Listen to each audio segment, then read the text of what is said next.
Sometimes the ground of the dental unit will be unflat, not even. So we have six of these holes to assemble this small screw.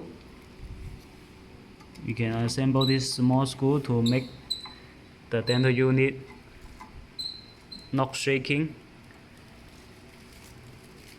We just do this to make the dental unit stable, fixed on the ground. Okay, we have 6 pieces, you can see. Okay.